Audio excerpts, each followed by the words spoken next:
నమస్తే welcome to Leo news. Jaganmohan Reddy అక్రమాస్తుల కేసులో కోర్టు నుంచి పర్మిషన్ తెచ్చుకున్నారు. కానీ కోర్టు మాత్రం నవంబర్ 14 లోపు వ్యక్తిగత పూచీకత్తు ఇవ్వాలి అని అడిగింది. కానీ జగన్మోహన్ రెడ్డి మరి నవంబర్ 14వ తేదీ దగ్గర పడుతున్న నేపథ్యంలో తాను వ్యక్తిగతంగా హాజరు కాలేను అని చెప్పి కోర్టుకు మెమో దాఖలు చేసినట్టు తెలుస్తోంది. తాను వ్యక్తిగతంగా హాజరైతే ప్రభుత్వం తరపు నుంచి ప్రత్యేక భద్రత ఏర్పాట్లు చేయాల్సి వస్తుంది. ఇదంతా అనవసరపు ఖర్చు, లేకపోతే టైం వేస్ట్ అన్నట్టు ఆయన మెమో దాఖలు చేసినట్టు తెలుస్తోంది. ఏంటి మరి భద్రతా ఏర్పాట్లు చేయడం ప్రభుత్వానికి అంత కష్టమా? మరి కోర్టుకు వెళ్తున్నందుకే ఆయనకు అంతటి భద్రతా ఏర్పాట్ల అవసరమా? మరి ఇదంతా కూడా ఆయన వ్యక్తిగత హాజరు నుంచి తప్పించుకునేందుకు చేసేటువంటి ప్రయత్నాల ఎలా చూడాలి అన్న విషయాన్ని తెలుసుకుందాం. మనతో పాటు ఉన్నారు సీనియర్ జర్నలిస్ట్ దుర్గా కుమార్ గారు. నమస్కారం అండి. నమస్కారం గోవర్ధని, మన వీక్షకులకు కూడా.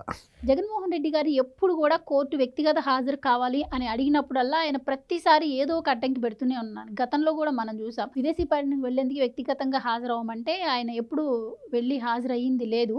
మరి ఈసారి కూడా భద్రతా ఏర్పాట్లు కావాల్సి వస్తుంది, అవసరమా అన్నట్టు ఆయన కోర్టుకి చెప్పడం జరిగింది. ఏంటి అసలు కోర్టు అంటే లెక్కలేనితనమా? మరి భద్రతా ఏర్పాట్ల సాగు చూపించడాన్ని ఏ విధంగా చూడాలంటారు? ఇది ఒక రకంగా ఆయన గతంలో ఈ భద్రతా ఏర్పాట్ల కోసం ముఖ్యమంత్రిగా ఉన్నప్పుడు చాలా దుర్వినియోగం చేశాడు. అంటే ఎలాంటి దుర్వినియోగం అంటే ఆయన హెలికాప్టర్ మీద వెళ్తే కింద చెట్లు కొట్టడం కానీ, కింద ట్రాఫిక్ ఆపటం కానీ, లేకపోతే ఏ రోడ్లో వెళ్తుంటే ఆ రోడ్లో ఎన్నో సంవత్సరాలుగా పెంచిన చెట్లు నరికేయటం కానీ, దుకాణాలు బంద్ చేయటం కానీ, ఇలాంటివన్నీ అంటే రోప్ పార్టీలు పట్టుకుని తర్వాత కిటికీలు మూసేయండి, ఇళ్లలో నుంచి ఎవరు బయటికి రాకూడదని ఈ విధంగా వ్యవహరించిన వ్యక్తి ఇప్పుడు ముఖ్యమంత్రి కాకపోయినా కూడా తను రావటం వలన యంత్రాంగం మీద, ప్రభుత్వాల మీద ప్రత్యేకమైన భద్రతా ఏర్పాట్లు చేయటం అనేది భారంగా పరిణమిస్తుందని ఆయనే చెప్పాడు. ఇది కొంచెం బాధ్యత ఇవాళ తెలిసిందేమో అనిపిస్తుంది. అంటే ఒక వ్యక్తి మూలన ఒక ప్రభుత్వ యంత్రాంగం మీద కానీ, ప్రభుత్వం మీద కానీ భారం పడకూడదు, మరీ ముఖ్యంగా ఆర్థిక భారం పడకూడదనే ఒక పరిణితి ఆయనలో కనిపించింది అనిపిస్తుంది. ఇప్పుడు ఆ పరిణితిని సిబిఐ వాళ్ళును న్యాయస్థానాలు కూడా అర్థం చేసుకోవాలి. ఆయనే చెబుతున్నాడు కదా, చాలా ఏర్పాట్లు చేయాల్సి వస్తుంది. సహజంగా ఏంటంటే ఏ మాజీ ముఖ్యమంత్రికైనా ఒక నియమ నిబంధనలు ఉంటాయి, ఎంతమంది భద్రతా ఏర్పాట్లు ఇవ్వాలి అనేది. మరి ఆయన అది కాకుండా ఎంతో ఊహిస్తున్నాడు. అంటే ఆయన ముఖ్యమంత్రిగా ఉన్నప్పుడు ఎంత భద్రత పెట్టుకున్నాడో అంత భద్రత పెట్టాలనేది ఆయన మనసులో తిరుగుతున్నట్టుంది. అది ఎవరికి ఉంటుందంటే మామూలు ముఖ్యమంత్రిగా బాధ్యతలు నిర్వర్తించి దిగిపోయిన వాళ్ళకి అంత భయమేం ఉండదు, మినిమం సెక్యూరిటీతో వెళ్ళిపోగలుగుతారు. ఇవి కాకుండా వాళ్ళు వ్యక్తిగతంగా ఏమైనా కొన్ని నేరాల్లో ఘోరాల్లో అదృశ్య పాత్ర వహించి ఆ వ్యక్తుల నుంచి నాకేమన్నా ప్రాణహాని ఉంటుందనే వాళ్ళకే ఈ భయం వస్తుంది. మరి అలాంటి భయం బయటికి చెప్పుకోలేకపోతున్నాడా అని నాకైతే అనిపిస్తుంది. ఒకవేళ అట్లాంటిది ఏదన్నా ఉంటే ఆయన ఆ యంత్రాంగాలకి, ఆ ప్రభుత్వాలకి చెప్పాలి. ఒకవేళ ఆయనే చెబుతున్నాడు కదా ఇంత భారం ప్రజల మీద పడకూడదని. ఆయన 12 సంవత్సరాల నుంచి బెయిల్ మీద ఉన్నాడు. సింప్లీ ఆ బెయిల్ని రద్దు చేసేస్తే ఆయన జైల్లో ఉంటాడు. జైల్లో నుంచి చాలామంది ఖైదీలని తీసుకొచ్చి కోర్టులకు హాజరుపరచడం, తీసుకెళ్ళటం అనేది రొటీన్గా జరుగుతుంది. వాటి కోసం పెద్ద ఏసీ వెహికల్స్ని అయ్యేం పెట్టరు, సింపుల్ వెహికల్లోనే ఎక్కించుకొస్తారు. ఒక 2 ఎస్ఐలు, ఒక 4 కానిస్టేబుల్. అంతకుముందు తెలుగుదేశం కార్యకర్త కిరణ్ కూడా ఎక్కించుకుని వెళ్ళిపోయారు ఇక్కడి నుంచి.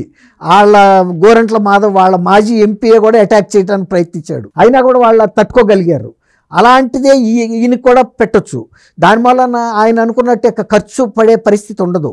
ఎందుకంటే ఇంకోటి ఏంటంటే ఈయన ఇంత విఘ్నతతో అడిగాడు కాబట్టి ప్రాసిక్యూషన్గా ఉన్న సిబిఐ వాళ్ళు ఏం చెప్పాలంటే, వారు అడిగినట్టు నిజంగానే దూరాభారంగా ఉంటే ఎక్కువ మంది సిబ్బంది ఖర్చు అవుతుంది, ఇదంతాను మన సిబిఐ కోర్టుకి అతి దగ్గరలో ఉన్న జైలు ఏదైతే ఉందో అక్కడే వారికి బస ఏర్పాటు చేస్తాము.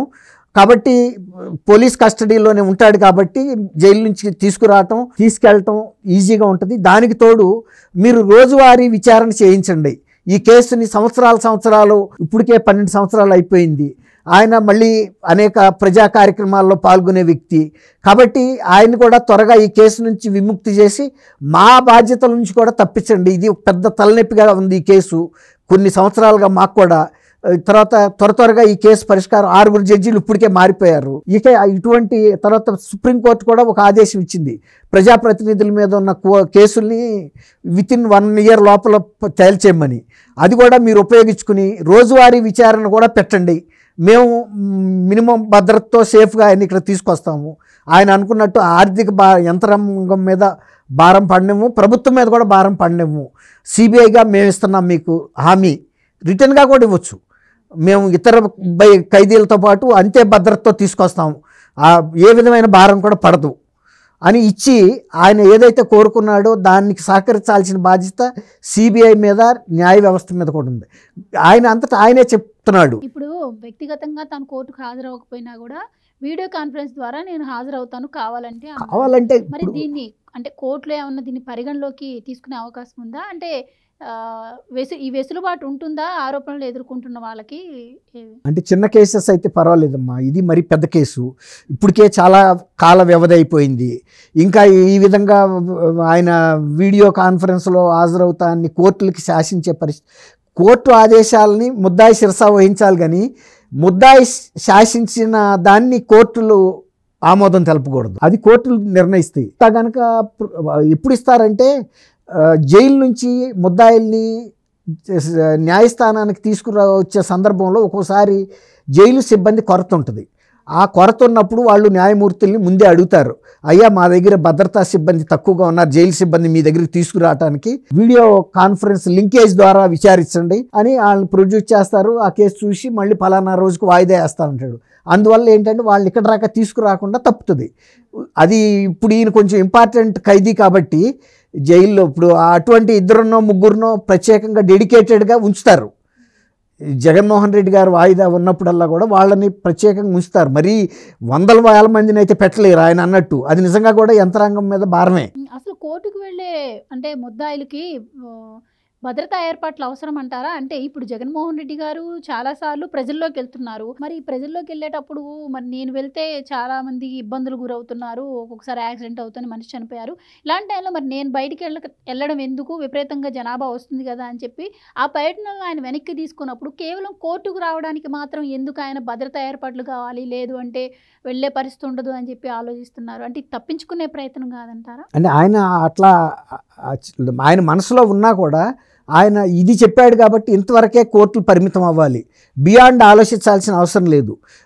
యంత్రాంగం మీద, ప్రభుత్వం మీద ఆర్థిక భారం పడుతున్నట్టు ఆయన బాధపడుతున్నాడు కదా, ఈ భారాన్ని తగ్గించేటందుకు సిబిఐ వాళ్ళు కూడా ఓకే మీరు అది బెయిల్ని రద్దు చేసేయండి, ఎట్లాగూ ఆయన బెయిల్ మీదే ఉన్నాడు, అప్పుడు ప్రిజన్లోనే కదా ఉంటాడు, ప్రిజన్ నుంచి తీసుకురావటం పెద్ద కష్టమే ఉంది. దగ్గరలో ఉండంతలో దగ్గరలో సబ్ జైలు ఉంటే సబ్ జైల్లో పెడతారు, జిల్లా జైలు ఉంటే జిల్లా జైల్లో పెడతారు. లేదు రోజువారీ విచారణ చేయమని అడిగిన సందర్భంలో సిబిఐ డెడికేటెడ్గా ఒక జడ్జిని ఇచ్చేసేయండి, మేము అవసరమైతే ఆ కోర్టు జిల్లా ఏ జైల్లో అయితే ఈయన పెడతామో అక్కడే మీ డిజిగ్నేటెడ్ కోర్టు కూడా పెట్టే ప్రపోజల్ మేము అడుగుతున్నాం మిమ్మల్ని అని కోర్టును అడగొచ్చు. జడ్జి గారు కూడా ఒక డెడికేటెడ్ జడ్జిని అక్కడే డిజిగ్నేటెడ్ కోర్టు కూడా పెట్టవచ్చు. పరంపర జైలు అదే బెంగళూరులో, ఆ బెంగళూరులో జయలలిత కూడా అలాంటి ఫెసిలిటీ ఇచ్చారు. ఆమెను కూడా మాటకి అందులో పెద్ద ఆమె తీసుకురావటం తీసుకెళ్ళటం లేకుండా సెల్ నుంచి ఇక్కడి వరకు తీసుకురావటం, అక్కడ ఆ జైలు కోర్టులో అవ్వగానే మళ్ళీ సెల్లకు తీసుకెళ్ళిపోయేవాళ్ళు. అట్లాంటి వసతి ఈయన కూడా ఇవ్వచ్చు, ఏం దానికి. ఇప్పుడు అంత బాధ్యతగా ఉన్న వ్యక్తిని ఆయన అభిప్రాయాలని గౌరవించాలి, యంత్రాంగం మీద కానీ ప్రజల మీద భారం పడకూడదనే ఆయన విష్ని. చూద్దాం సార్, మరి ఇప్పుడు దాకా చాలాసార్లు కోర్టు అయితే ఆయనకు వెసులుబాటును కల్పించింది, చాలాసార్లు వేల సార్లు రాకపోయినా కూడా వేల సార్లు ఇలాంటి సిచ్యువేషన్ వచ్చిన ప్రతిసారి ఇలా వీడియోలో హంగామా చేయటం తప్పించి మరి అయితే హాజరవుతున్న పరిస్థితి కనిపించట్లేదు. ఈసారి మరి కోర్టు ఎలాంటి యాక్షన్ తీసుకుంటుందో వెయిట్ చేసి చూద్దాం. Thank you so much. Thank you అమ్మ గోవర్ధని, మన వీక్షకులు. Please subscribe to Leo news for more videos.